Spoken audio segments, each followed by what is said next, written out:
Le problème, c'est que son mariage, c'est à la fin de la semaine. En fait, c'est implantable sur un X-Fab, enfin, la semaine prochaine. C'est très urgent.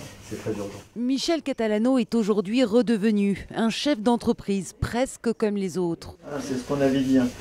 Donc pas de souci. Ok, génial. À peine un mois après les faits, le propriétaire de l'imprimerie de Dammartin a repris son activité dans ses locaux, prêtés par un client. Le fait de reconstruire l'entreprise et de se battre pour que ça redémarre me permet de passer la journée à peu près normalement. Le plus difficile, c'est la nuit. La journée, voilà, je suis vraiment pris maintenant par un seul objectif, c'est essayer de faire redémarrer mon entreprise. Une entreprise entièrement détruite le 9 janvier dernier lorsque la cavale des frères Kouachi s'arrête, ici, dans la zone industrielle de Dammartin en Gouelle. Je savais à qui j'avais affaire tout de suite, oui, ça n'a pas fait de doute dans ma tête, à part l'instant où j'ai eu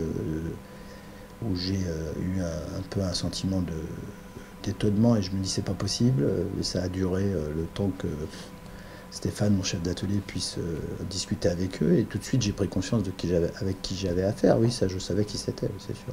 À ce moment-là, les deux terroristes pensent n'avoir qu'un otage. Pourtant, Lilian, un employé, est dans ce même bâtiment.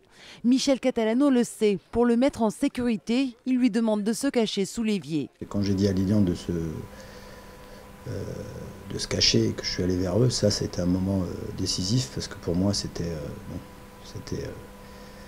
fini pour moi, et c'est vrai que c'est un moment très difficile, ces moments-là. Donc je voudrais encore aujourd'hui éviter d'en parler. Je serais assez...